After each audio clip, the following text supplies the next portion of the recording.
Have you ever asked yourself, why do I sometimes overestimate threat and allow it to stop me from continuing on my path toward my goals? In this segment of personal growth, we will deal with self-sabotage and help answer two questions. Why do we do it and how to stop? Did you know all of us have done something that undermines our best intentions and interests?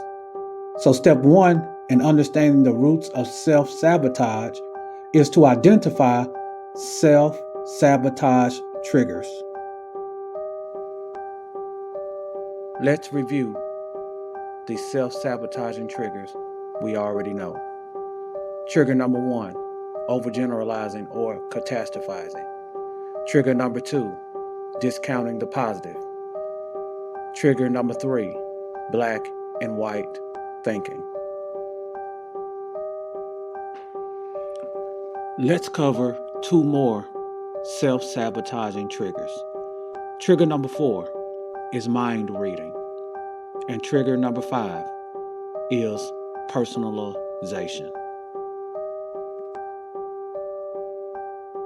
If you mind read, you assume that you know how other people are thinking and feeling, particularly how they think and feel about you. For example, because your coworker did not actively engage you in small talk prior to a meeting like she usually does, you believe she is upset with you and spend time not only dwelling on what you might have done to make her mad, but also end up impulsively confronting her later on in the break room, demanding to know what you did to deserve her icy treatment.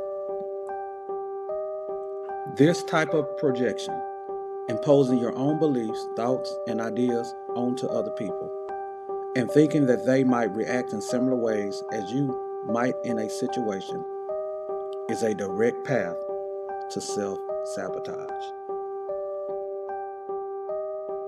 Now let's discuss the last self-sabotage trigger. Trigger number five, personalization. We are social beings. We all personalize to some degree. We can't help but compare ourselves to others. But taken to an extreme, it might lead us to self-sabotage.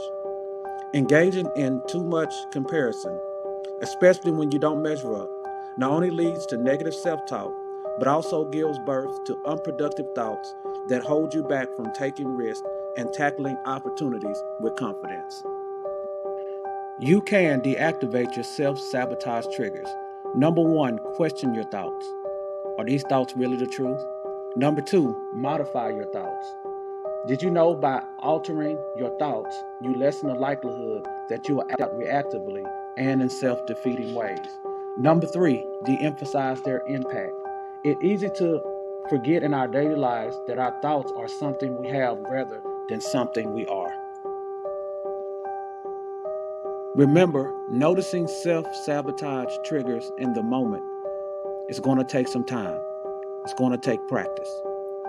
Remember, it's a process.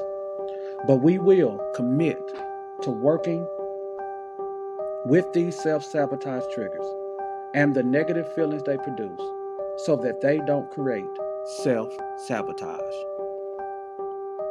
Remember what scripture has said in 2 Timothy 1 through 7. For God has not given us a spirit of fear, but of power and of love and of a sound mind.